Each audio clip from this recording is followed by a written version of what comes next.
The Pioneer League's going mobile on this week's episode of the Indie Ball Report podcast.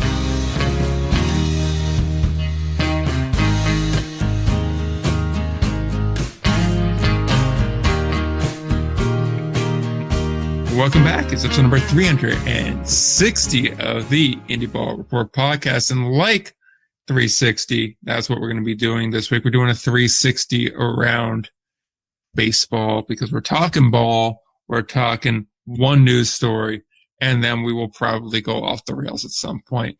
Isn't that a wonderful thing, Ryan? Yeah, man. Welcome back, everybody, to the only podcast whose hosts have already checked the Epstein list to see if your favorite team's owner is on there. Do we have any? No, not that I could tell. There's a couple that are a little harder to track down, but I don't believe so. Is it wrong that I want a couple names pop up on there? No, dude, you know the one I looked up first, baby. The first couple. I was going to say the first two I know.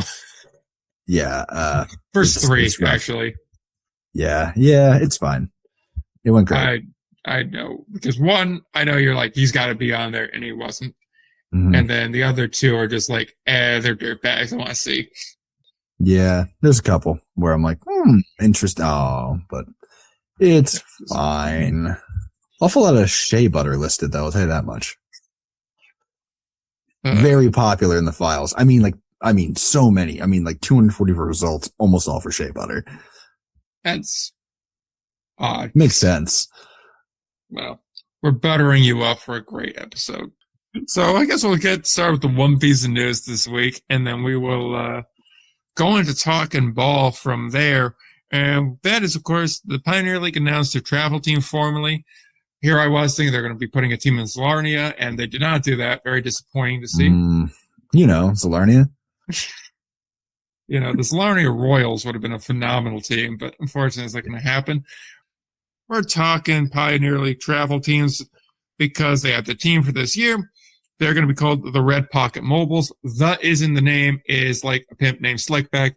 You got to say the whole thing.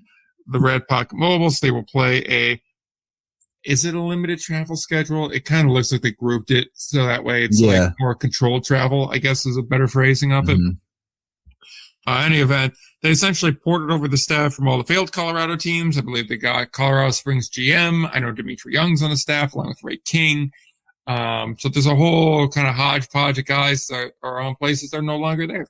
So that's a good sign. I like to see that. And, full corporate name, first full corporate name that we've seen, if you believe the Pioneer League post in like 100 years, if you actually believe the things that you see, then you'd know since Lexington tried to run two teams. So, hey. Literally wearing the shirt right now of the team that 5 years ago was announced name for a corporate partner. Like, what are we doing?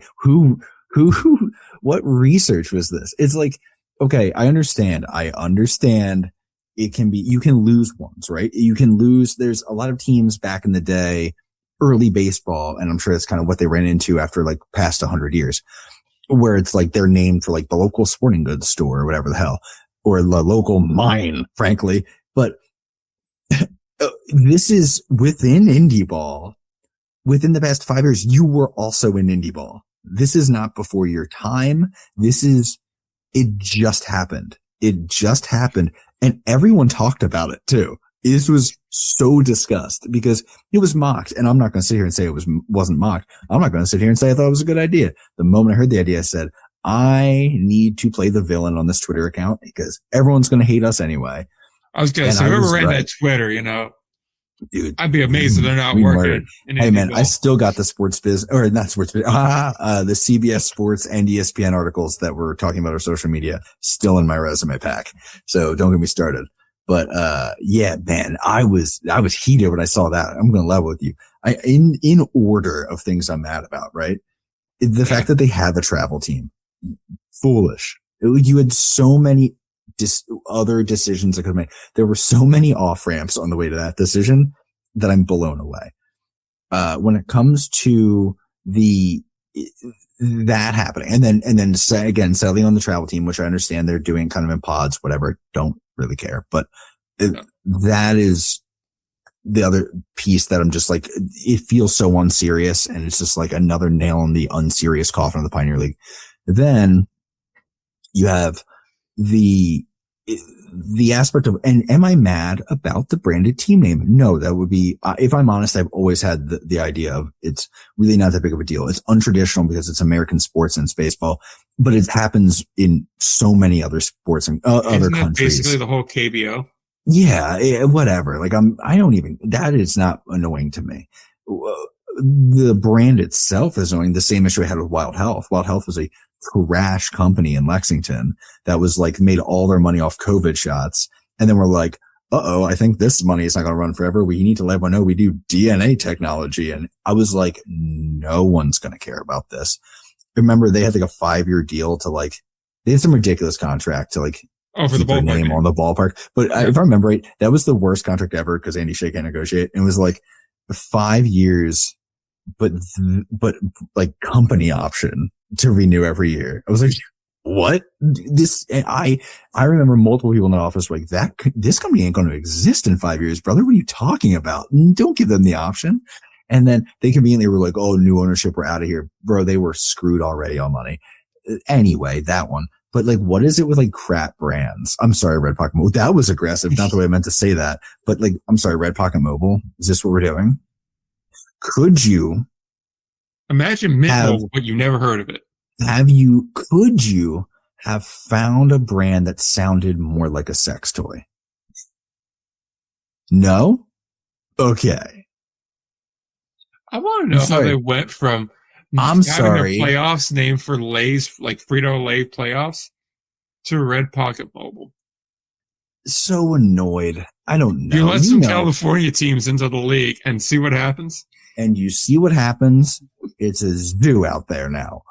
Am I more mad about this than I should be? Yes. Am I more mad because I'm a little offended by the genomes miss, but also you mean the Kentucky Wild Health genomes? But almost like how many, now I'm going to, every claim they make, I'm going to be like, I'm sure that can't be correct because you couldn't do that basic research. You couldn't back up Baseball Reference 4 years. In total fairness, they may be counting the Kentucky slap onto the Wild Health genomes. It needs to be noted that was never the team name, by the way. Officially, it was Wild Health Genomes. They would put Kentucky on because the league would put Kentucky on things so people would like have to like normalize it to other fans in other markets. But like it was always the Wild Health Genomes that was like contractually locked in. So they shouldn't even have that in any of this stuff. Don't get me started on that either. But the point would be, again, Andy Shea could not negotiate, but the thing that I guess bothers me the most, and this is the thing I always will come back to, in Pioneer League, I know you've already stopped listening, so it's whatever, but like, I love the Pioneer League. If I had to pick my favorite league, it still might be them. Because the Frontier League confuses me. We've only recently kind of gotten this nice little relationship going where we kind of interact and we see each other for like kind of who we are, we vibe. The American Association's been like an off again, on again thing, like how I view them and how we get along and whatever. But, and the Atlantic League and I always have a complicated relationship. At the end of the day, if you were like, hey, when you ask me to talk about indie ball, I usually talk about the Pioneer League. Cause yeah, there's no major league dudes for the most part, but it's fun and it's chaos and it's weird and it's an opportunity. It's a very important branch for players between lower levels and the other three indie leagues. And they have so boldly taken multiple opportunities since joining indie ball to grab headlines and do something daring and do something fun and different. And so often it feels like the execution is mixed or poor. And it makes, I think, us as indie ball very often not look good. I said that about the Oakland Ballers rollout. I will say that has gone better than expected, but the greater impact of it has, I think, also done some stuff. Like, I think ensuring so aggressively that would go well has also injured the league a bit. So like that's still playing out. Those ripples are still going. So it's me fessing up to the fact that, like I've said that before, and so far the thing that I was concerned about wasn't even the issue. But it just drives me nuts because I'm like, just be normal and take care of the teams you have, or at this point, maybe work out a deal for some of them to leave. I don't know what they got to do, but it's probably not this. One would say. I don't think Red Pocket's paying save the league money. Okay, so there's a lot there that you threw out there that I kind of want to respond to. It feels like the Sudbury Blueberry Bulldogs. That was the reference. That was the last one I wanted. Okay, I'm done. Okay, so immediate thing here is you love the Pioneer League in the same way OJ loved the Colt. Okay, it's like sure you do in a stalkery kind of way in between the beatings, but Mm-hmm. Not that you would ever kill the Pioneer League. I don't know who's beating who. If the baseball glove does not fit, you must acquit. Now, furthermore, on to the point of, I see what you're saying about the ripples and whatnot, and I do agree with that. I think there's a lot of new teams in this league that are concentrated in a certain area with certain investors and certain backers and certain strategies where, and I know you didn't mean it necessarily in this way, and like what Oakland is rippling out, as in teams are copying what they're doing. You meant it more in like the resources you had to pump into Oakland succeeding are now coming home to roost in other markets because they're not getting the same help that they need because they simply can't afford to give that help. That being said, I do think that strategy is kind of going out to other markets that's just straight up not going to work there because losing a high A or even double A or triple A team is not the same as losing a major league team that's been there for 40 years, 50 years. So just two separate things plus market sizes are a thing. And Oakland's like a legitimate, like, oh, this could have a Power 4 sport team as opposed to like, no, the best you could offer is like the tier below the top tier sport team. I mean, they could certainly lose one. I'm just saying, there's a reason why they had a football team, a basketball team, and a baseball team for all that time, and for a short period of time, a hockey team. Sorry, how much shit I want to stare. I'm going to be good. Go ahead. All right. Well, any event, so the market there alone on potential has more to work with than a Modesto will have, or a Long Beach will have, or wherever the hell the High Wheelers are going to be playing this time next year, or Cav. All right. Like there's just a difference there. And there's a different culture around each one of these. And so I don't know if replicating those strategies are going to work out in the same way.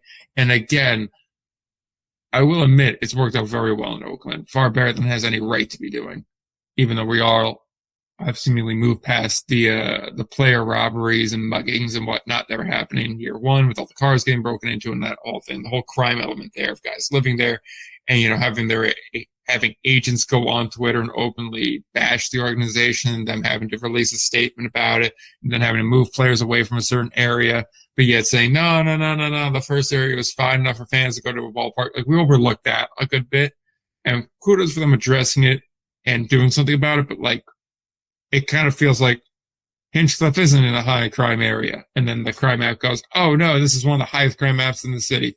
How about that? It kind of feels the same vibe there, but ignoring that, they did address it. They moved on from it. Good for them. I don't necessarily know if the same thing can be replicated elsewhere. And I think it's definitely hampered the league there. Going on to the other point I wanted to get to before I forget that, because I kind of forgot the tail end of the last point. Oh boy. I don't care so much about the corporate name on it. Is there really a tangible difference between calling them like the Pioneer League Wanderers presented by Pocket Rocket Mobile or whatever the hell they're going to be? Flashlight Central. Like, no, there really isn't a tangible difference. So you might as well just call them the Red Pocket Mobile, whatever the hell's. I'm cool with it, whatever. I am curious to see what the jersey design is going to be because I think it's going to be hilarious. But the GMs had fun with their jerseys. If y'all don't remember, a lot of pink and like light blue. It was a vibe. That was before other teams were even really doing it. So like, just do it. Just go crazy. Go tie dye. Go Austin Weirdos on this. No, isn't that already a travel team at this point? All travel teams must wear tie dye. Oh no, Austin Weirdos are back, baby. Come on, lock in the Pecos League happenings, buddy. Come on. I'm sorry, I don't care about Andrew Dunn's house league. What does it say when the Pioneer League loses a market and then the Pecos League moves in? When the Pecos League is able to hold your market and you're not. I think it more is What does just it say about the owner of Grand Junction and his capabilities? okay, time out. I'm gonna get to that in 1 second because that's like saying you couldn't afford the rent. Now there's a squatter in your house. Like, yeah, no shit, they're not paying the rent. Now, that's a fair point. I like that. so that's not really a 1-for-1 here. Not to mention economically, those two things are vastly different, and one of them you're paying them $50 in a sandwich a day. We'll have to see what Grand Junction's attendance looks like for sure. Can we trust that? That's the next question. I think we'll be able to tell pretty quick. Yeah, we'll go ahead and watch the video and see if we can do a hinge click count. Any case, back to what I was saying about the branded name. The fact you're doing it is a great way to generate revenue. I give you 12 marks on that. It also is a testament to how desperate need you are of that revenue. Mm-hmm. Because I feel like no one else would have tried that if they didn't have to try that, right? So concerning there that you're going that route on it. And I am desperately afraid of the Pioneer League getting walked down by a league that has yet to play games in a different country. Because quite frankly, we're going to have a well-end conversation in a second because I'm very, very fascinated by that organization. There's some hope I have for the CBL in just a sense of like, I'm curious to see what you're going to do. And I feel like there's a handful of organizations over there that are better ran than, I don't want to say half of the Pioneer League, but certainly more than like 2 or 3. Yeah, I think that's fair. I think we should be, we'll talk about it. I think we should just be very careful about how impressed we are by these early days. I've gotten the lowdown on how the league runs since. Let me clarify one thing before we go to that conversation. I'm not impressed by the CBL. I'm impressed by certain organizations in the CBL. Fair. Yes. So for now, we'll see. And I think it's becoming more and more obvious. And I think by the time June comes around, we're going to be like, oh, these are the teams that forced this matter. Right. I'm so uncertain how to even talk about that league. No, we'll get to it in a second. But yeah, just to finish the Pioneer League point, each one of these things is more and more concerning. And I go back to the conversation we had the last time we dragged them a little bit, where it was you could have avoided a travel team entirely by just not adding teams. Yep. That was a or adding slower. Like you could have just waited a year and see if we can get one more in there. That was entirely a decision, and you opted not to do that. And even still, travel team's great for this year. You can't afford to do it again unless this red pocket money is going to pay for the travel team, which I don't know if you're paying that much, but it's definitely going to help subsidize it. I still don't know how you're going to make up the money and travel for a team like Long Beach to go literally anywhere, unless you get them a travel partner. Yeah, I think that's the angle, but we'll see. It's more likely you lose a team than you add a team at this point. I got to be honest. I don't see where you're adding that team. I think there's a good chance you add it in a less than ideal spot, mainly based on like necessity. More based on an owner wanting to just throw a team out there, or like basically getting an owner to do the thing Oakland's owners did, where they're like, and we'll put one in YOLO. Like, you know what I mean? I think that's just not getting anything from inside the league on that. I just think it seems to be the way it's going. Serious plan. Oh, I agree. I just think that's very likely the direction because it's happened before. I'm so upset with them. Yep. I'm so upset with them.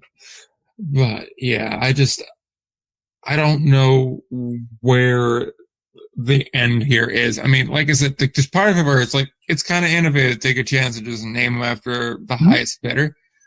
Although there's admittedly a kind of late stage capitalism vibe to that, but for sure. But still, I mean, it's one way of raising money, and I have a lot fewer issues with that kind of thing on circumstances like this, where like literally every dollar counts. Mm-hmm. So it's just, I don't know how that's going to go. And then I guess to just address the travel part, I don't necessarily have a problem with them doing more like segments on it. For competitive balance, it sucks. Don't get me wrong. But again, like these things are super expensive to run because there's no real income from them. So I'm cool cutting expenses wherever. And I would assume it's Red Pocket funding this, and then every team's chipping in a portion. Would be my assumption. I mean, funding it depends on how you mean. I mean, they are certainly not. I think they're certainly not putting enough money into it to like fund it. Essentially, well, I assume it's going to lose money. I'm just getting enough money to keep the players on the field and not walking off in the middle of a series because they haven't been paid in 2 weeks.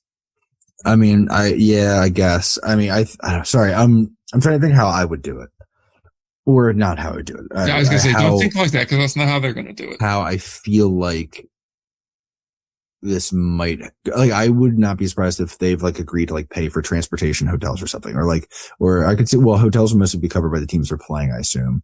Yeah. The transportation will need to be covered. The things like uniforms need to be covered. So like I wouldn't, because Red Pocket will probably have a ton of control over what that looks like. I imagine Red Pocket might be paying for something like that.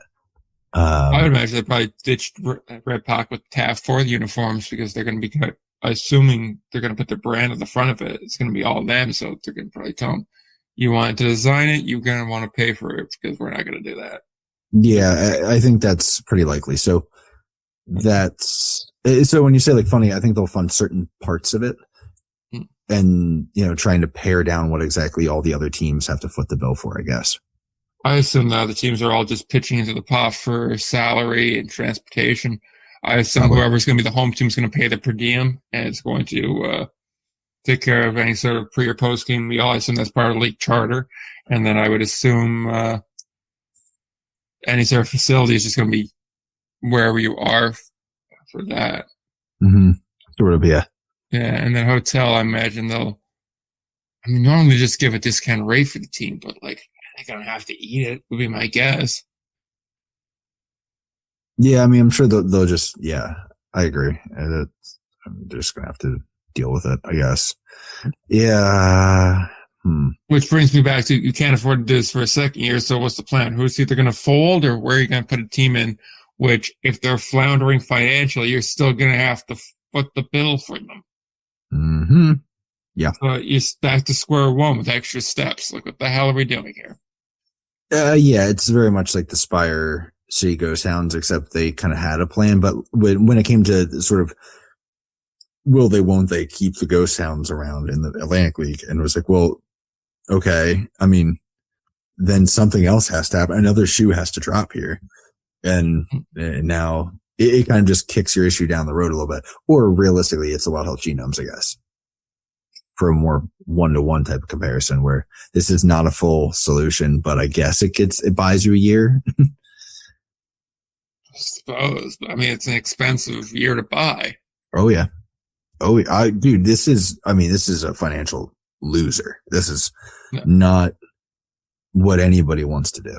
I can't, there's nobody enthusiastic about this. Is it that shitty of a schedule making to just run an odd number?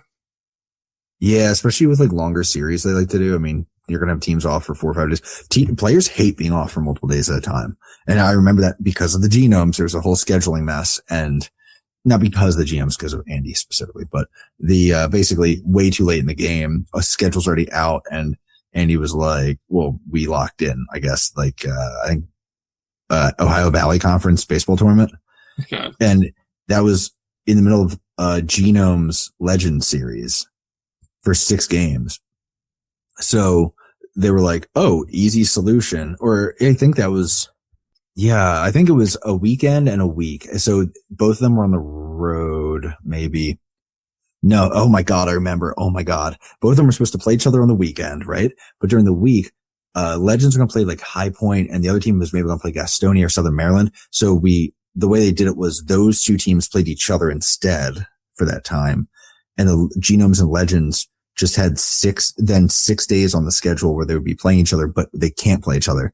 So they did like a doubleheader on one end, a doubleheader on the other, and then still had like multiple games. So they still ended up like 5 days off in a row or 4 days off in a row. And I remember, cause I was trying to be like, okay, let's think outside the box here. Like we could do something with this. And my thought was we could do a thing where we all play each other at like local colleges, cause that's where we're doing a lot of our spring training. and we can kind of do something with that, like the community series or whatever. But then there was the awkwardness of like, is that taking away from the Ohio Valley tournament? Putting a professional head-to-head hometown game there, like against them essentially. And it was just a complete debacle, and players were furious. And I think what smoothed it over was to an extent was Brandon took a bunch of dudes to Vegas. So that's how that was going. Oh my God. It just came back to me. It's all coming back to me. It blocks so many memories. That's not what happens with trauma. It's Always Sunny with Frank in therapy. You cut me open. I think we talked enough about travel teams. Yeah. The conversation's lasting longer than they are, so. DNA giveaway night would have hit, though. Put it on the 23rd of the month. Yeah, there you go. But, all right, let's head north of the border. Let's talk some Welland baseball because they made a big signing. Justin Gideon's going to go from Quebec to Welland. He is an Ontario boy from Pickering. So he's going to be traveling a little further south than that. It's about 2 hours away. And obviously was great in his time in Quebec. Over 270 games played, over 50 home runs. Obviously one of the most clutch playoff performers. Is a large reason why they have 4 consecutive titles and not just like 2 in 4 years. He also previously played in Welland back when, they weren't a professional organization. Now, of course, he only played 15 games there, but in those 15 games, he had 8 home runs, 17 RBIs, and hit .413. So that seems pretty damn good to me. I wonder what his slug was. Right. That's got to be pretty high up there. I mean, 8 home runs in 15 games. I mean, you can assume, like, on average, 4 ABs a game. Like, 8 and 60's got to be pretty good. So, Gideon's obviously the big fish. This is an organization that had Jake Sanford last year of notable Ottawa fame. And they had a couple other guys that were playing Power Conference Division 1 for quite some time as well. So, they seem to be an organization that's not afraid, at least right now, to be opening up the checkbook here. And this is an organization that as a whole has a nice ballpark, has a nice setup. They recently renovated it in 23, and before that it was constructed in 89. So not too bad there on that front. It seats 3,200. Ownership seems to be invested. There's good fan support there. Honestly, it seems like as an organization, they are kind of ahead of the pack. Yeah, I'm curious about the whole thing, I guess is the way I would frame it at this point. I'm hesitant also on the whole thing, which has been the theme the last couple of weeks for me, I believe. But I think, I'm looking at it. I'm interested. It's the stupid Django quote. You had my curiosity, now you have my attention. Yeah. So he actually played a full season. Yeah, he played with 2 teams, actually. He played with Welland and with Hamilton. Actually, oh my God, he played multiple years with Hamilton. So he's been all over the IBL. Oh my God, he played a lot with the IBL. 285 games, 352 average in 285 games. That's hilarious. Yo, it's kind of amazing. The stats are incredibly similar to Quebec. The more I'm looking at this, I'm like, dude, obviously he went back. Are you kidding me? What a ball player, man. He's such a good player. I'm just going to try to accumulate what exactly he did here. But anyway, it's you had my curiosity, now you have my attention. That said, I'm not sitting here going, this is going to be the league that takes over. I don't think they're a threat to any league. I don't mean that even negatively. I think it's a lot to threaten an established indie league. I just think in certain situations like this, where he's a local guy, he has familiarity with the league, familiarity with the team. They're going to be able to get some guys, but I mean, in a scale that includes like the Savannah Bananas as a threat to indie ball teams, I think they're I don't think they're really poaching too many guys here. Right. I think it's more like maybe one player from each team, maybe like looking after here, but I think it's more like the lower tier guys that we were like, should you be, maybe it's time to get a real estate license, that kind of a guy that's going to be swinging over to this. Gideon, I think, like you said, is a unique case here. I'm more curious about Welland as an organization than the league as a whole, because I think the league as a whole is many years before they catch anybody, unless, the Pioneer League likes to continue to shoot their legs off. But they would need to continue to do that for a year or two before I'd seriously start to go like, okay, they're in danger here. And this would obviously have to have an upward trajectory. Stagnant wouldn't even move. He has to be notably upward to be like, oh, okay, that's interesting. But Welland as a whole is where I'm looking at it going, they have a series plan with Ottawa for exhibition. They aren't afraid to get guys here. They have the facility there. They feel like the team that was saying, look, either we're going to be pro with you or with somebody else. So you tell us, how is this going to go? I don't know what their ownership group is, what their pockets are, the hole they have in the league. I'm not nearly well versed enough in this league to be able to say that. But it does feel like they're one of the people calling shots here, because it feels like this organization that's only like 5 or 6 years old is one that has an eye on a bigger plan. It feels like they don't fit in like the structure they were pre-existing in. And I know I'm saying the same thing in different ways here, but I just find it very curious that this quickly they were able to put everything together here, and they have essentially a layout that's better than some of the teams we've seen here. I mean, Brockton just hired a dude with no real experience in the job he has. So, like, you go ahead and you look at Welland, you're like, okay, there's something going here. Like, sure, you have a base to work off of, but I'm very curious about the Ontario Canadian Baseball League. Right. And again, Welland looks like they have a good setup at least. I don't really know what to make of it. I'm not going to speak too much on things I straight up don't know, which is a lot of the teams in this league, but I do think it's, there's no good way to say this. Can be direct. I'm far less interested in this league as a league than in this league as a proving ground for potential indie ball teams. I agree with a lot of that. It's the parts of the whole, not the whole. I just think that's what I'm watching, at least. And I'm keeping an eye on the play. I'm keeping an eye on how the season goes. I think I said this before, I'm not really going to report on it. I have my hands full already trying to do anything in indie ball right now. I'm drowning all the time, but I'm not going to take that on. Hell, I like the Pecos League and I don't report on it, but but I'm open to it. And I've always said, like, the Pecos League is like a big move or two away from me paying attention and reporting on it. And I think the same way with the Canadian Baseball League is, if they impress me this year, I might think about it and I'll keep the door open in the future, but that's kind of all I can say for now. And other than that, I'm only watching it as an educational thing, either from, scouting or from future indie ball potential. I'm just that's how I'm viewing the league as somebody covering other leagues, if that makes sense. Yeah.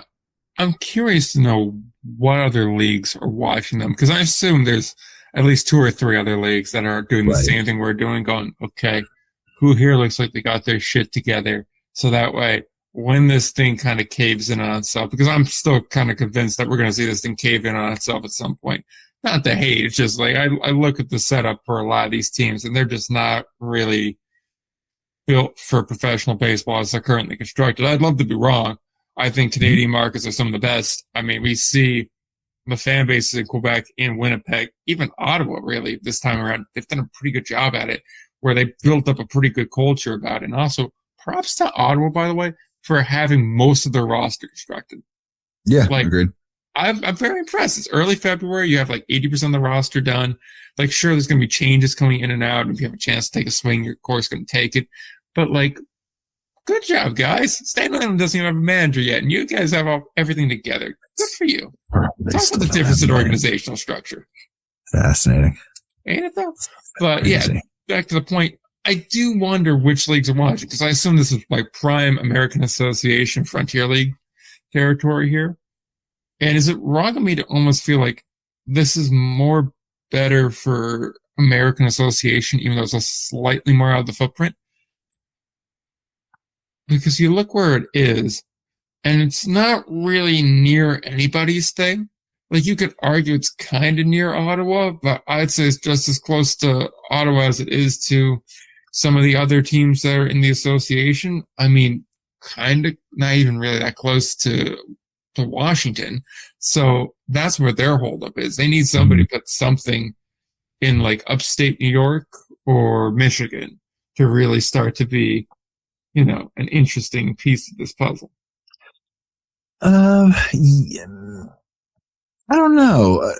I'm trying to think that through real quick with the American Association involvement. Because they have experience in Canada. And I think that's something that you definitely want if you're adding it. That's why I don't think, and also footprint-wise, I think it would be very bad for... my thing is I don't see the Atlantic League making that move because also I don't see Atlantic League being into that ballpark. That's fair. I don't think it... Yeah, I think the setups and the organizations are just too different. Right. The American and the Frontier could play with that. And I think now we're talking about with either one. I think if I had to choose one, I think I'm leaning the opposite way of you. I think the Frontier because I think that was my initial reaction. Because I think it is such a stretch from Winnipeg, and it is still even a bit of a hike from Gary. I mean, you're just right on top of existing markets, like north of existing markets in the Frontier League, and also southeast of them or southwest of them rather. And I think, to an extent, it is more likely that the Frontier would, because they already have 3 Canadian teams. I think they're more likely to just make a move to be like, we have these make that a thing in the league. Make that, whether it's their own subdivision for simplicity or if it's their own, just that's part of their identity is they have a bunch of Canadian teams. I agree with them making the identity thing, really just embracing the Can-Am part. It rides again, was Dead May Never Die. Can-Am. Can-Am, baby. It's so back. It's like rabies. It's in you. You thought you absorbed it. It's going to pop out of you like an alien. It's basically the shingles virus. Once you have chickenpox, it's in you. But see, and I'd love to have a division for just like the sake of like the Canadians. Oh yeah, that'd be fun. But like, I'm looking where it is. And it's basically like Greater Niagara Falls area. Right. And then I look where Quebec City is. I'm like, ooh, that's a bad idea. Yeah, but Quebec's far from everything. Yeah, and like even Ottawa, I'm like, ooh, that's not good. Like, you could just take the highway straight there. But like, ooh, I really don't like that. Man, I wish there was a team a little bit closer. Like, even Rome, New York would help, or Elmira. That's a possibility, even though it's not a possibility. Because if you could put them with like Washington, you mean like between Welland and like Ottawa? In one there, or if you could put something like I said in upstate New York, particularly Western New York, so that way you could group the West New York team, Welland, Erie, and then I hate to put Washington in there, but like I guess it would have to be them. It could work. Really, if you were instead of it being Lake Erie outside of Cleveland, being in Erie, Pennsylvania would be like the ideal situation. But unfortunately, I don't think Erie's one of the teams that's in the table to get cut. No.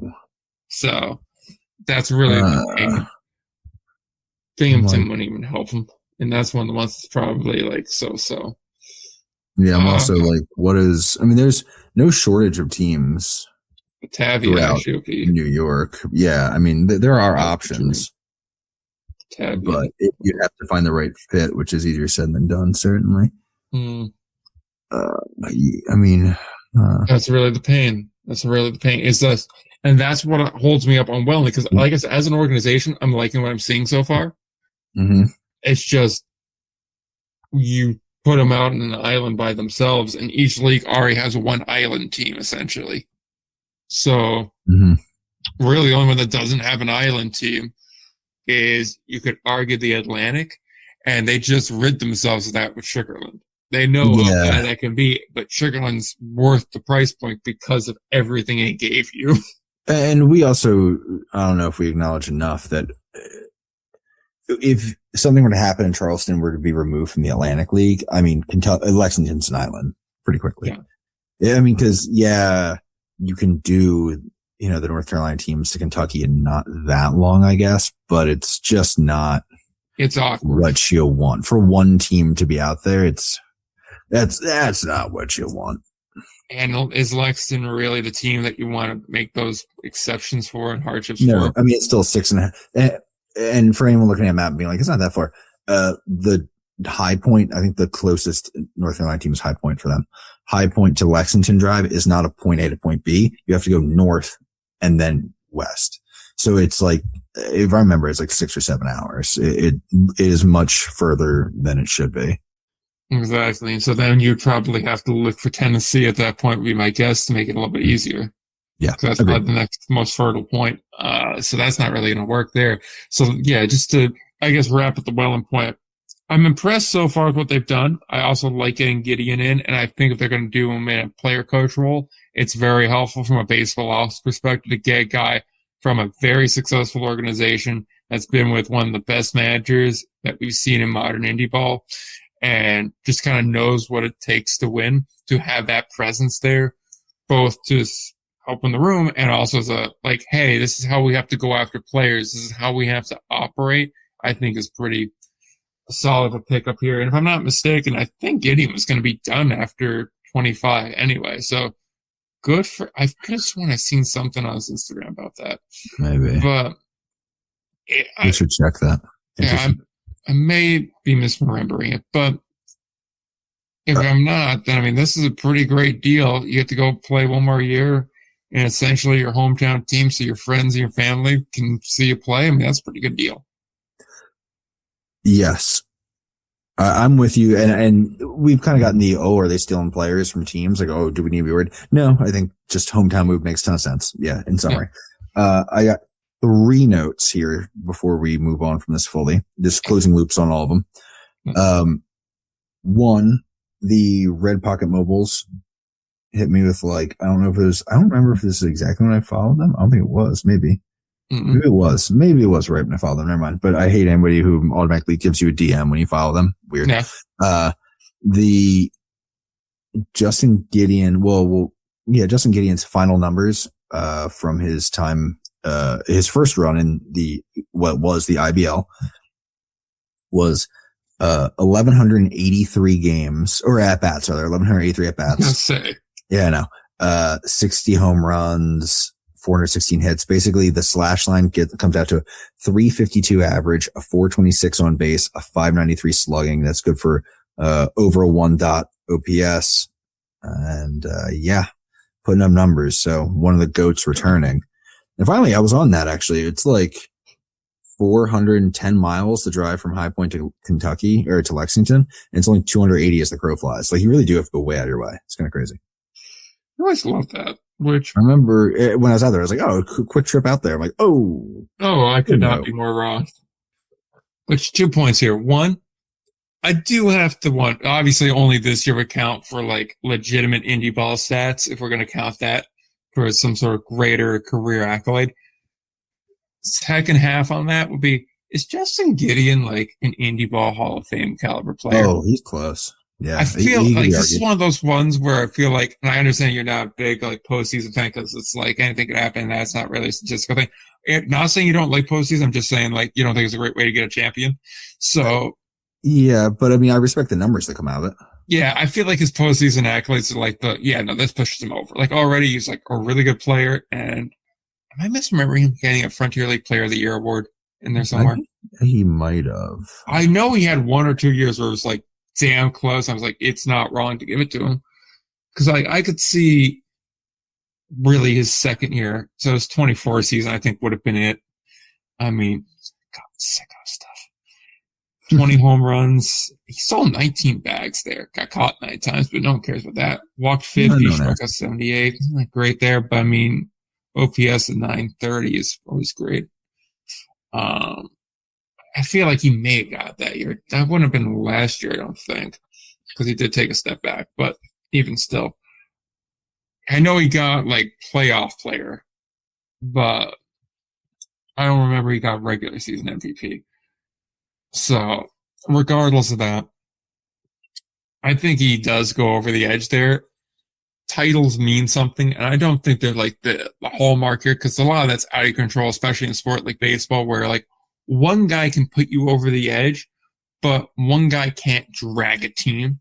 It's not a sport like basketball where like legitimately having a superstar can take you from a team that should be playing for the lottery to like, oh, we're in the playoffs. Yeah. Baseball is very much a sport like, I mean, yeah, you can affect the game in the field per se. Like that could be like the decision point there. But very rarely are you in a position as a batter where your at bat is going to make or break a game. Like there's obviously scenarios. No shit. Like there's a scenario everyone practices in their backyard where it's bases low, 2 away, bottom of the ninth, that kind of thing. But more often than not, it's just like, yeah, it's part of a grander scheme here. And even as a pitcher, like I guess that's where you have more control on it, like especially as a starter, because like you could, in theory, if you throw a no hitter and that remains a shutout, then obviously like you could drag your team to a 1 win. But baseball's such a sport where it's like even as a pitcher, you do that 20 times, have the best pitching season of all time, your team can still go like 20 and everything else is a loss. Mm-hmm. So titles mean less in that front. But like you win 4 and you're a critical contributor in like 3 of those postseasons. Like each year you were there, all 3 seasons there, you won a title. So you had 3 in total. Team won 4 in a row. You were a big time postseason contender in minimum 2, but realistically all 3 runs. And you never had a bad regular season. I feel like he gets over the hump there. I love us debating the hypothetical Hall of Fame that doesn't exist. Go us. Yeah, I mean, it's a fun conversation for me, at least. Not doing happy. Yeah, and then the last point on it before we get into serious talking ball conversation. Do you think it would be a good or bad idea to kind of let teams just pay whatever you need to pay to get one like kind of hallmark player if you're the CBL? Kind of like it's a market. I mean, that's something that's been done, right? I mean, Yeah. the Pioneer League has a similar thing. I think Yeah. one of the other leagues did too. Yeah, Pioneer Leagues, though, you're all right there, the ones that did the most. I feel like having the franchise player exemption kind of plays off well for the first or second year. Yeah. And I feel like you got to use it on a good player that's from the general area. I agree with that as well. Yeah, I just think it's a worthwhile one, even though admittedly there's going to be some teams that just can't afford to do that. Right. Again, you kind of knew that walking in the door that some teams were going to be up the creek, not even without a paddle, without a damn canoe to be in. So it is what it is there. But it's going to be haves and have-nots, and that almost brings us full circle to the Pioneer League again. But yeah, it really is Canadian Pioneer League. Only Isn't worse. Well, for now, it's Canadian Pioneer League down to the dollar value. I got nothing. You want to talk about some of these teams will be zamboned? There it is. They're going to be in a heated rivalry with some of these teams. I don't know. Get whatever Ryan Reynolds is up to. Canadian Red Pocket Mobile, Mint Mobile. There we go. No, people know Mint Mobile. There. Oh yeah. So let's talk some re-signings. Sure. So I got 3 here, and then some people want us to talk about off seasons, but that's going to be pretty quick because no team wants to make it easy to look at their roster. Yeah. I'm going to start doing some because as I was telling Nick beforehand, I'm starting to get the itch to start doing some projections. So I'll start with projections comes sort of a review of everyone's off season. So we'll kind of start easing our way through there. And I know my content, now that I'm into a rhythm of working out again, will probably for the tryout that I'll probably start posting some stuff in between the tryout content. So that's probably what it'll be. It'll be like quick hit videos on that. So maybe, just maybe, you'd prefer to go to Indie Ball Nation instead of this absolute garbage fire of a podcast, which I regularly ensure is a garbage fire by my sheer determination to show up for it every week. Because remember, as Ryan once said on this program, Daddy needs his numbies. Daddy needs his numbies. Still true. So the Ducks re-signed Ramon Santos. He's with the team in 24, part 25. Both times around, had an ERA below 1. In 24, he pitched 46 and 2/3 to a point. 5.8 ERA, struck out 76, walked 21, got 14 saves for what that's worth.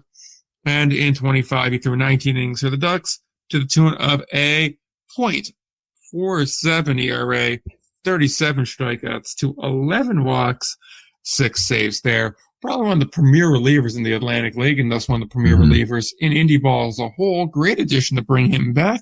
Also looks like Rev is not meddling much in the baseball ops, or at least in the who you can bring in. So at least as of now. And bring back a 30-year-old reliever. Had a cup of coffee in AAA. That's always nice. Played some foreign ball as well. Like it for the Ducks. Starting to reassemble this. And we were saying last year, it looked like Lou Ford was starting to really get his feet under him as a manager. And it looks like he's getting right back onto bringing the guys back that worked and trying to get another championship on the island. Yeah, I mean, what is it? 4 earned over about 65 innings of work is sicko. Unreal, man. I mean, I'm trying to do the math on this real quick. How many strikeouts? Oh my God, 113 strikeouts. 2016 Andrew Miller right here. I mean, is he, I mean, I don't even know where to begin with it because I'm trying to give a take on this other than like real good. Dude can throw baseball. But, I mean, in short, real good. Dude can throw baseball. I mean, it's huge to have a consistent guy that you can just kind of count on, take some of the mystery out of the, late innings of a ball game. Huge. Yeah.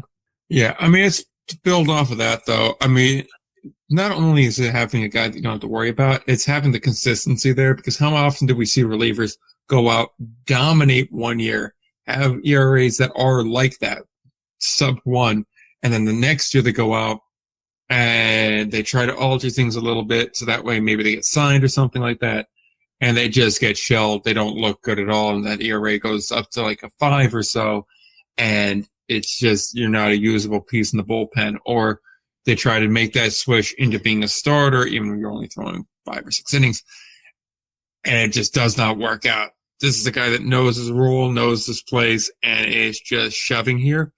He's also the kind of guy that I think is going to wind up in Mexico by June. But hey, that helps you for April and May.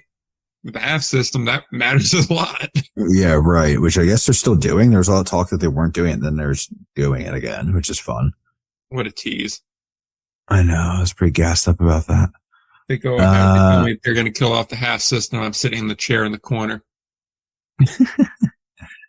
Long Island was already maybe the best team in the Atlantic League last year in the late innings. They were 59-0 in games where they were leading after 8. They were 56-1 in games where they're leading after 7. York's actually 59-0 in those games as well. So pretty crazy. The one loss? Oh God, please don't make me track that down. Please don't track it down. I mean, this is sort of an occasion of the rich getting richer, kind of, which is very much a Long Island Ducks story, I think, at times. A New York story. Right. But, if we're talking about things that prevented Staten Island from taking that next step, they were so close to the playoffs. I always say there's a point. I say it occasionally, and honestly, it's been mentioned a couple of times on another podcast I listen to, but I'm not going to, whatever. It's this idea of at a certain point, you can start troubleshooting the things that, when you have a roster you're happy with, you can start fixing just things that bothered you. Yeah. It's the Los Angeles Dodgers going and getting what's his face from the Mets, the closer. Diaz. Because, they were great, but the closer situation was a mess. So we're going to go get Diaz and we'll make that happen. I think there's a bit of this. I wonder if they were like, hey, we're going to need a consistent arm out of that pen. I don't really remember if they had one guy doing the damn thing all year last year. I'm kind of drawing a blank, cause I know that it was only, for part of the year that they had Santos. But I'm trying to think who else was pulling saves frequently. Yeah, nobody had more than 8 saves on Long Island last season. So, it'd probably nice just get a guy that they feel like for as long as he's there, he'll be the consistent guy. and then they kind of figure it out, I guess, as they'll need to. But this is not encouraging if you're Lancaster or York. Not what you want to see. Long Island being like, wow, we were really close. Let's re-up and go harder. And it's just like, damn, okay, here we go. So they said we've been midge for too long. I'm excited to start doing some breakdowns of how things project and start to compare in the Atlantic League, specifically the North, because I think it could be really a fun year. I think this could be a fight with Lancaster, York, and Long Island. I'm pretty excited about it. Yeah, no, I'm very excited to see what they got in store too. So, moving on to the next signing here, just that way we can get through all of them. Juan Fernandez back in Fargo, 2025 All-Star catcher, going into his age 27 season. It's going to be his third year in Fargo. First year, had a great slash line, 349, 417, 484, 3 home runs, 22 RBIs in 53 games. It's pretty damn impressive for half season of work. Took a slight step back. He did play an extra 34 games, so that's a notable jump in games played. Still hit over 300, 307, but then dropped to 386, 399. Hit 6 home runs, 50 RBIs. So the things that you'd expect to go up went up. Things that were regressing more to what you'd expect, regress more to what you expect. 87 is a full season for a catcher. You're not playing every day. Mm-hmm. It's just a physically tolling position. So big addition, or big re-up, I suppose, not really an addition, to get Fernandez back. Although I think we may both be on the same page if the pre-show conversations indicate, which is he does seem to be sliding the wrong way, even though these are still good numbers for the position. Yeah. The main thing that stuck with me, that first season where over 53 games he hit, 349, 417, 484 for a 901 OPS. That immediately struck me because while he's had good years in the past and good seasons, it's not that's a different animal. So, and the Atlantic League's a good league. So it got me wondering what exactly happened there. Did some digging. He had a 395 BABIP, which generally speaking, and for those who aren't in the weeds or whatever, batted balls in play, like batting average from batted balls in play. So, once a ball is off the bat, what is the batting average on that? And usually you're looking for something around 300. Average. Thank you. No, it's not. Oh, what's the league average? I'm literally calculating it right now. Okay, because I kind of need a frame of reference here. Yeah, it's going to be around 300. I think it's a little above that for this particular season in the American. But 395 is pretty absurd. The league average was 316. Okay.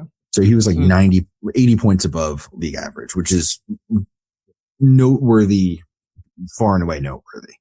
And that makes you think, well, he could regress. And frankly, the regression was, doing the quick math, close to what we ended up seeing, I would say. Yeah, that's fair. On a second season. Unfortunately, there was just a couple things that I notice and the stats seem to look at when I'm running the numbers on it. I think he's going to continue to regress. I think he probably sells in around a 700 to 750 OPS type of guy. Maybe that would probably play around a 275 batting average for those who care about batting average. Nick, I haven't forgotten you. Yeah. So I'm seeing that it's easy to be like, oh, that's, disappointing or whatever. But in reality, that's quite good for an everyday catcher. I mean, you'll take that every time. And if the guys like throwing to him and catching 87 games last year, that I would assume they do, and having a manager for your team who really knows his way around catching and had a very long career and was kept around in the minors and eventually in the majors because people like throwing to him and he knew how to handle a pitching staff. I assume he's doing a good job. There's limited statistics on that for the indie leagues, but you'll take it. If he rips a 275 season with an OPS 725-ish, that's great. For what it's worth, they had a team ERA of 365. So obviously that's just all including the 13-18 catch, but yeah, calling a certain I'd game. love to easily pull that, but yeah, no such luck. But yeah, I mean, he called a pretty decent game. I mean, I'm only seeing 332 walks, which over 100 games. I mean, what about three and a third walk a game? So not terrible, really. It's like one walk every 3 innings. Yeah. Let's see. Which, I mean, that's going to happen. I mean, just based off of the deterioration quality of pitcher as you get later into the game, and as especially because you figure it's not going to be evenly distributed like that. Your top of the rotation guys are going to be better than the 4 or the 5. They're probably going to be cycled talking, regularly. And it's worth noting too. I mean, 36 strikeouts and 376 plate appearances is, I think, roughly half the clip of the rest of the league at the plate. That's the other thing. So, productive I mean, outs are a thing. Yeah, his BABIP's high, and it was still somewhat high last year, if I recall. But, you know, your batted balls, if you have a high BABIP, that's one thing. But if you're putting a lot of balls in play to begin with, you're getting motion. You know, you're getting things moving. I was going to say, with the high BABIP, would it be a faulty conclusion to draw from the high BABIP just be he puts balls in play and things happen? So it's just like he's putting more into play, thus it's going to be higher because just more lottery tickets, you win more. Not necessarily, because it should still kind of come out in the wash over time. But I will say it's worth noting the league average batting average last year was, and of course I closed that window. What is wrong with me? It was 255, and the average on balls in play was 316. So, I mean, putting balls in play just is going to result in more hits, period. He had a bizarre number, right? For a guy who doesn't, seem to necessarily crush the baseball in a particularly, vicious manner. So that is interesting to see. And maybe it's good situational hitting or whatever, but I would say I would be more like it's a skill. BABIP can be a skill. Ichiro's the example. He seemed to just have unreal back control and could do whatever he wanted with it. I think the drop off from 2024 to 2025 shows it's not necessarily a skill. I think there was a lot of luck in it. That's fine. You make your own luck to an extent. You don't get lucky when you strike out. So there's something to that. But in the end, yes, him putting the ball in play is massive. But he is also has a history of getting luckier than I would expect him to moving forward. But it's not to necessarily poo-poo the skill set of him, because I still think he's one of the better catchers in the league, which I wish I had a ranking off the top of my head. But alas, I am here. I might even take it a step further, perhaps erroneously, to use a big boy word. I love it. I think he's one of the better batters in the league. So I'm looking even total bases wise, and I'm going off baseball reference here. So you're going to get guys that maybe didn't play that many games, although in this particular instance, it looks like 70 or more. So good enough. He's top 40 for that. And that's really without much power. Right. So that's saying something. And when you sort by batting average, which I know it is what it is, he's top 12 once you remove guys that played 20 games or less, which I think is a fair thing. If you played less than a fifth of the season, we're not counting you in this. So, I mean, even for what that's worth, it's still something. I wish baseball reference would tell me position when sorting on the league stat page, because that would help out a lot here. But I'm not seeing that many guys that are notably catchers or could catch that are ahead of him on a lot of things here.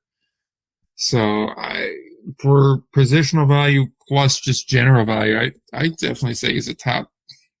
I don't want to be overly generous for the sake of it. I'd say probably top 25, top 30, towards the back end of that, but definitely in that category there. I'd love to do positional rankings this year. I'm hoping I can do that over on my account. I love that stuff. It always churns it up because every dude's checking.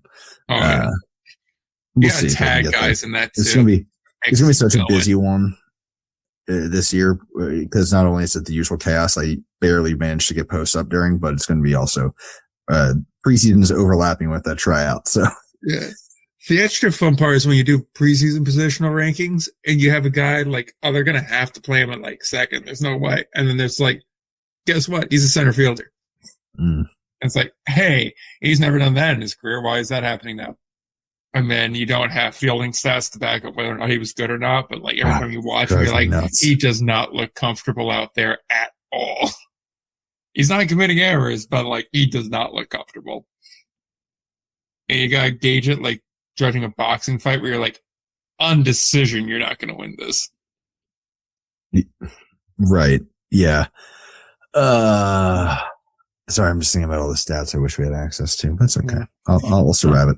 I'll talk about center fielders. That brings me to the last re-signing I wanted to discuss here, which is Gabriel Maciel. He's going to be back in Sussex County, 27-year-old center fielder. He's been on Brazil's WBC team for a couple turns through now.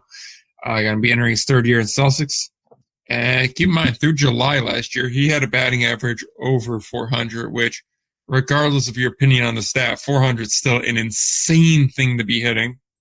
And the fact he wasn't an all-star despite hitting over 400 at the time is criminal. Mm-hmm.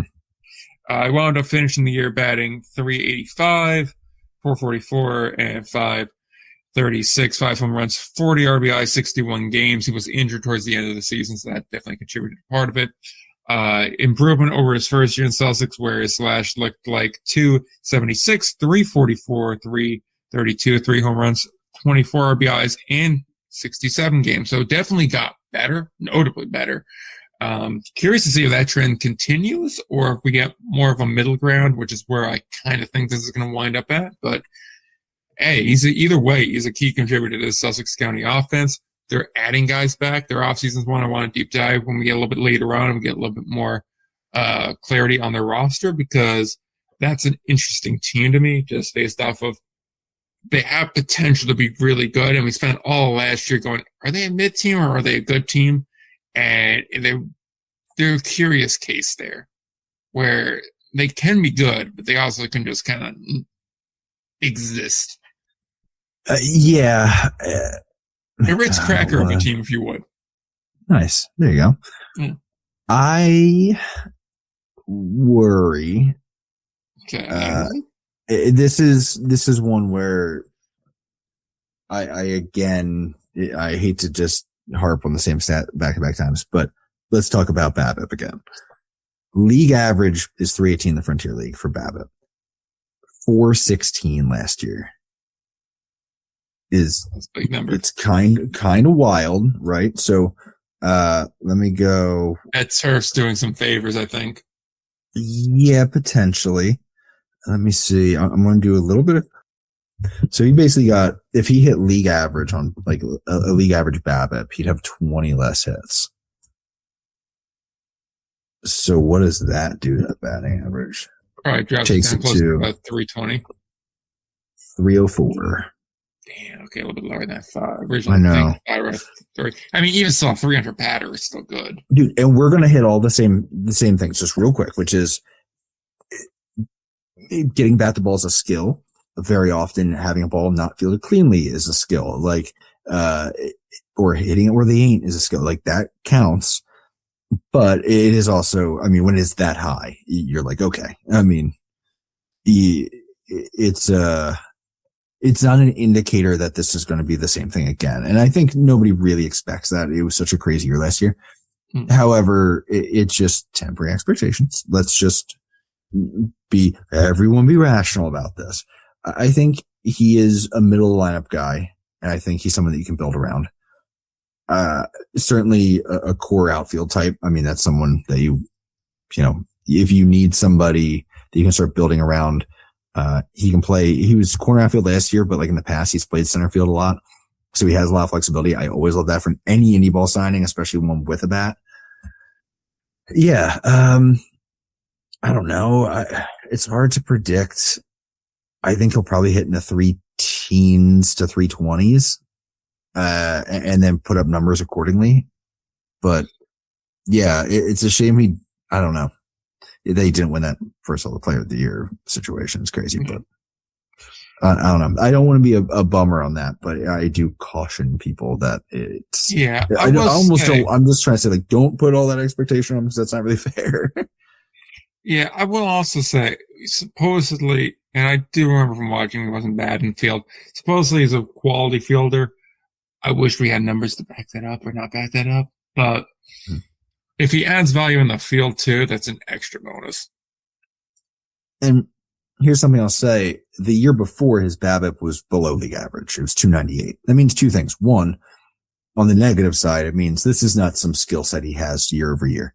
However, it does say his numbers probably would have been better in the first year.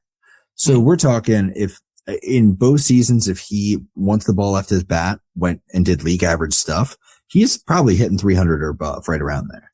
So that is something that I feel like you could rely on. And that's huge getting out of one of your everyday players. Oh, you know, I think guy that's hitting, like he's not going to give you power. That's something that's never done. So maybe you don't want him in the 3-4 spot. But I mean, put him in the 2 hole, quite honest. You know, I he's was going to get on 2, base. actually, now that I think about it. Yeah. Yeah.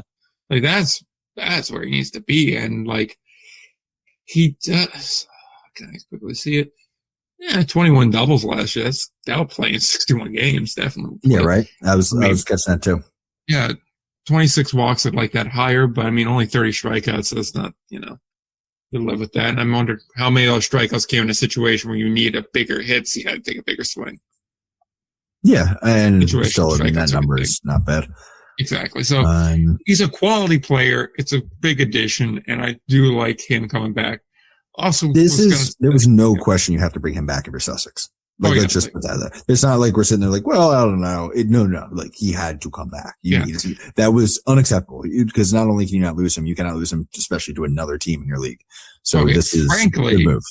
He's the kind of guy where it's just like, an American Association team. If I'm one of them, I'm kind of. Yeah, my thoughts exactly. I will also say Sussex not going to deep dive this side, but like bring D'Amato back too. I think he's a quality player. Yeah, that was a solid move by them. The only one that I've really been looking at here, by the way, is also another Fargo guy. I probably could have thrown in as you were talking about Juan Fernandez. I was looking at Colby Kaiser. Oh, I like him. He's improved. I'm pulling this. I literally have the link in front of me. Ryan, pay attention, buddy. It's getting late for me, apparently. But yeah, Colby Kaiser. Okay, cool. So to recap, he's come back to Fargo. This is his 3rd year now going on with it. He had 12 starts, 26 outings in 2024. It was 82 innings at a 6.26 ERA, but they saw something they liked. He pitched well in Australia in 3 starts and then came back to Fargo, predominantly a starter on the second go around, 15 starts, 19 outings total, 90 innings.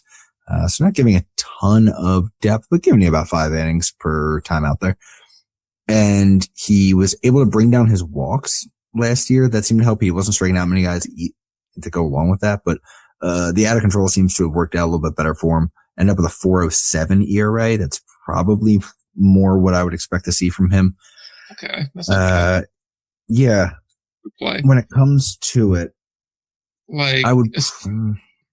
I was going to say, especially if he's like your number 4, that's not that bad. If he can give you 5 quality innings, average around a 4 ERA, especially if you're 5, it's just a guy you're saying, look, I don't really care about what you give up. I just care that you give me 6 or 7 innings today. Yeah. The weird one with him, and I guess this is speaks to the jump in talent to an extent. Throughout college, he was striking out 8-9 guys per 9. And then he got to the American and like you see a drop off, but he dropped off to a 6.7. What level was he playing in college? What was it? Like D2, I think. And like, again, it's a big step up. I agree. But my thing is the second year he struck out less guys. And now maybe that was because he was approaching differently. He was probably getting, a lot of guys that are having trouble with walks, either nitpicking or whatever, maybe throwing a little more to contact or what have you. And because his walk rate's also down, his strikeout to walk was actually up slightly. So, okay. So it seems like you just are prioritizing control more than anything. Yeah. This feels like a solid 4 or 5 relief guy. One that you can maybe bring out the pen once you get to the playoffs. I'm not sure I'd bet on him, but he's only 23 going on 24. I mean, that's the selling point. Right, exactly. And he's still got some room, if he adds a pitch or if he gets a little more command on something. I wish I had his pitch mix in front of me, but this is sort of someone that stuck out to me before the pod. So I want to talk about it. This is the kind of guy where he's a no-brainer to bring back. He showed improvement. I think there were also some warning signs where I think there could be serious regression here, in which case, hey, look, it is what it is, and maybe he's better suited for the frontier and they can move him. But I think you have to give it a shot, see if he can pump that strikeout rate. Now that he has whatever he's found with control of the zone whatever the case may be, working off of that and seeing if he can do something to miss a few more barrels, and then maybe he can actually start to improve his role, or increase, I guess, in his role, toward like a mid-rotation guy threatening, as he approaches mid-20s, to be, one of those, in-demand starters that bounce in any ball, which there's very few of. I mean, there's a reason they're in demand. Consistent top 2 to 3 starters in any ball are really difficult to come by. So, not only for, Fargo would that be big, that would be probably a nice way to get a solid, nearly guaranteed paycheck year to year if he can step in that spot. Yeah. I would say 3 things. One, I do agree. I think the ideal outcome for the season, if you're Fargo in regards to him, is he starts the season as your 4, and as the season goes along, he progresses to become your 3. I think that's your ideal outcome. That being said, he's still young, so I mean, if he just gives you a quality number 4 starter season with the optics of like, I could see him in going into 27 being our 3. All's great there. Second point here, if he doesn't have a high strikeout number, that's kind of telling me this stuff's what it is, which again, if he gives you quality innings, all the better. His contract won't get purchased. You won't have to worry about that. Having a guy you can pencil in from May through September is such a valuable asset when they're giving you quality innings and not risking him getting start. Fargo knows what that's like with Kevin McGovern, and that's more Winnipeg thing. It's all the same. In any case, third point here is when you were saying, he used to strike a lot of guys out. Now he's not really doing that anymore. Only thing I thought of in my head was, get ready to learn drive line, buddy. Honestly. Yeah, drive line away from the inside. 24-year-old, he starts getting the strikeout numbers up. I know. And I'm just looking, I swear I had notes on him pitch mix wise, but I don't know.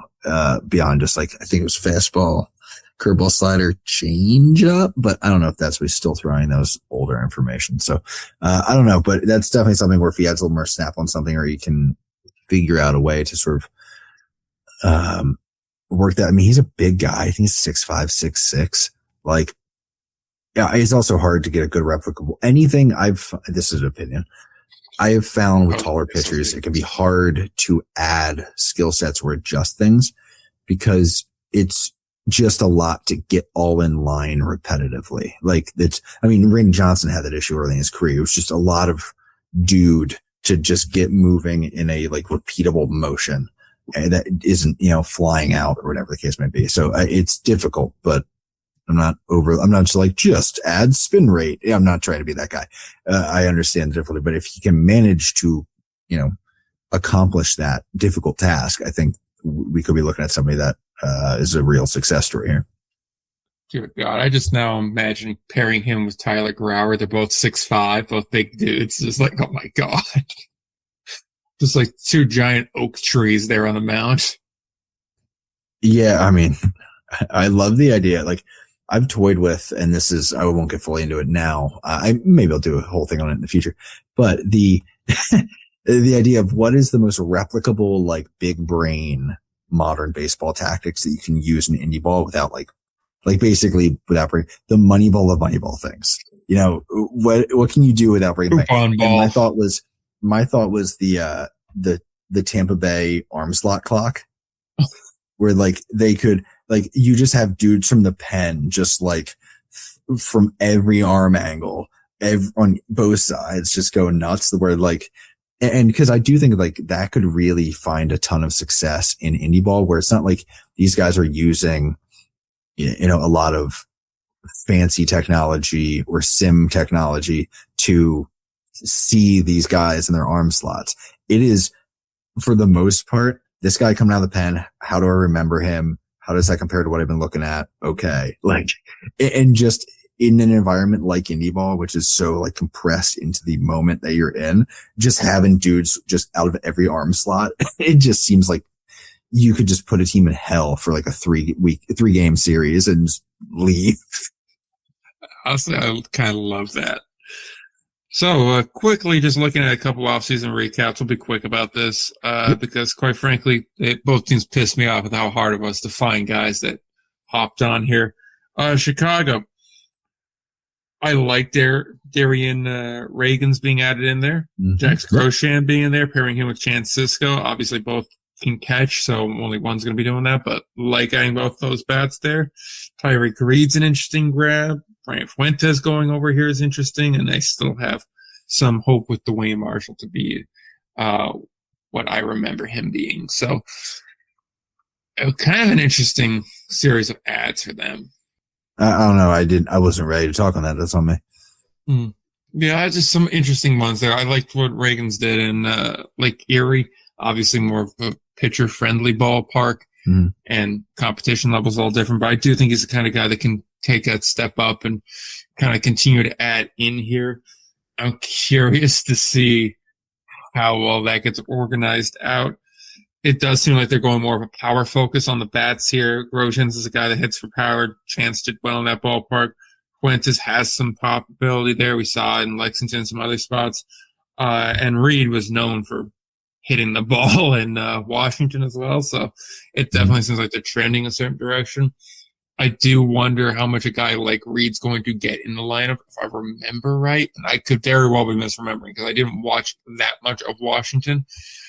I think he was used as more of a DH. I don't know for certain. He may have been more first baseman, corner outfielder, but I'm pretty sure he had a decent amount of DHing in there. I'd have to go back and check Baseball Reference to be certain of it. But, yeah, if that's the case, having two guys that can catch in Grosjean and Sisco, unless you're having one of them play out of position, I don't really know what the plan is there, unless one of those guys just is not going to be playing, but then it's kind of odd to go get them, right? So, right. And shout out Reagan's, by the way. He's a Mid-Atlantic guy. New Brunswick, New Jersey. I think he played around the Chester area growing up. So he knows about it, but him and I were bonding over the grind of the winter in Pennsylvania and the Jersey area, and trying to throw, because I was complaining about on socials, trying to see if anybody had thoughts on it. He was like, throw off a wall, my guy, because you're screwed. Much appreciated, Darren. Just circling back on Reed real quick, played 77 games for Washington last year, hit 13 home runs, by the way, and slugged 423. So really not the power guy I thought he was. But he did play 23 games at first, so calling him more of a DH would be a fair thing, and he is more of a first baseman. He's gotten games there before, but that was pretty much in the affiliated minor leagues and a long time ago. So, yeah, calling him a DH would be fair. So that one is a little bit more curious than I had previously suspected. I wasn't even going to call you on it. Look at that. Yeah. I mean, the guy's going to turn 29 mid-season here. Like, I get it from his perspective. 29 in the Frontier is not a great place to be, but, like, he's a big guy, but, like, I don't see the vision here. Maybe I'm wrong, but I don't see it. So, any other thoughts on Chicago? Nothing yet. I haven't even begun my looking ahead. I'm still finishing up my collection of last year's stats and updating some of the projection model stuff, because we got actually some bigger swings in league equivalency than I expected. So I'm glad I didn't get too ahead of myself. But more on that, I'm sure, in the future as I wrap that next week or so. But for now, I'm still staring backwards to the 2025 season, not realizing I'm so close to slamming directly into a wall ahead of me that is the 2026 season. It's my life. Fair enough. I only have three things to point out in Oakland, and I think we'll be at a good spot to leave off unless you have anything you want to add. But Tremaine Cobb, Jake Alliger, and Braden Nelson all coming back here. I'm sure there's more guys there too, but like I said, they do have the roster rate to switch over from 25 to 26 on the website, but there's no names there. Yeah. And they don't have a news article with it. And I'm digging through a Twitter page to try and get names, and I got to about January 8th before I said enough of this and kind of abandoned it. So getting a guy that was pitching in the Atlantic League, interesting in Nelson. Alliger did really well hopping over from the American Association to there. We all kind of thought it was like, oh, he'll go to Oakland for a while and then he'll wind up back in Gary next year. Does not seem to be the case. It seems like Oakland likes him, and he likes Oakland paychecks, or at the very least playing in Oakland and winning a championship. So he'll be back there. And then Cobb is a returner. So infield's starting to take shape there. So good for them. Gonna be curious to see how that works out there because they got rated in their pitching pretty well. Yeah. Yes. I mean, they've had a couple guys signed to Washington Nationals, that is, organization. Mm-hmm. But then just across the board in indie ball, their guys have been taken up, which I get it. Yeah, like I understand, like as far as Pioneer League pitching places go, this place is pretty normal. So it's not the same, but like still wild to see Pioneer League pitching get rated. Right. Yeah, it's definitely just, and I think it also shows the, and not missed opportunity because it's, they are where they are. It's only so much you can do. It is interesting to see once you feel comfortable in the run environment that somebody is playing in, how quickly these teams are like, I'll get that guy. Like they're fast to be like, yeah, okay, I'm on board. Enough said. I'll take him. Yeah. Once you get the necessary data to be able to actually apply things, like, oh, okay. Yeah. And that's not to sell short, honestly, and I don't want to be taking a selling short the guys who got picked up, like, oh, they just got picked up because they're in Oakland. I'm saying I'm almost trying to push some of the other guys. Like, there is talent in other places. It's just nobody has the confidence to pull the trigger on it because we don't really know about the run environment situation. Yeah. You got anything else you want to point out to? Nah, man, I am tired. So I'm ready to wrap it up. I'm excited. I'm glad it's going to be talking about like roster building though and all that. So I'm excited to be doing more of that here. Let's go, baby. Yeah, why don't you go ahead and plug people so that way they can watch you slowly die as you get ready to go play in the tryout. Yeah, episode 2 of the series, what I call it, the Wild Frontier series, getting ready for the Frontier League tryout in April with 100 days to do it. Episode 2 should be coming out this weekend. Might do Monday. I think I'm aiming for Sunday, I think, actually. Now I'm trying to remember. I was thinking about doing weekly, and then snow came, and boy, did that make a lot of boring plot lines. So I was like, well, let's just do 2 weeks because I was able to get an actual sort of storyline going on that. So keep an eye for that as I deal with the blizzard. And yeah, keep an eye on. I have a couple other things I've been starting to work on now that I'm figuring out what exactly I'm doing for that tryout, and I can actually think about things other than not, absolutely exploding my elbow on a random throw at 6:30 in the morning in the freezing cold, which is the glamour of the situation right now. So yeah, keep an eye out on Enable Nation on Instagram, YouTube, Twitter, podcast platforms. I feel like I missed something. Oh well. I love you running counter programs to the Super Bowl. Yeah. Damn it, that's right. Not ideal. Don't worry, you're also running counter program to the Olympics too. Yeah, it's fine. Yeah, everyone check out curling, man. Great time for international sports. World Baseball Classic coming up. Curling's electric. I mean, so are the rest of the Olympics, but like I'm a big curling guy, gotta be honest. And I'm like gonna get in on the skiing mountaineering. Oh dude, that stuff's crazy. Hike up the mountain in skis and then ski down the mountain. Yeah, man. And hey, my rugby sickos, Six Nations going on. If you're casually interested, everyone go watch France. Antoine Dupont's back from a torn ACL. Probably the best player in the world in the past 2 decades. Awesome. 10 out of 10 would recommend. If you're in the New York metropolitan area, head over to the Pig and Whistle. Check it out. Rugby bar. You know what it is. You could go ahead and find Indie Ball Report wherever you find podcasts, also Twitter, Indie Ball Pod, and I guess if you want to follow the Instagram, Indie Ball Report there. But I'll be honest with you, I have not looked at it since November, so it's one of those things, as I was saying to Ryan off pod, where it's just like I log on and I'm just not willing to put the work in on it, and it's knowing that I'm going to have to put the work in on it for about 6 months straight, multiple times a day, realistically, probably once an hour. That just kind of kills me a little bit and really makes me not want to check it. So that was fun. Yeah, that's all there. So I hope you guys enjoyed that. We're actually talking ball for once. It's pretty fun, and we'll see what we can bring up next time. But until then, don't forget to play ball.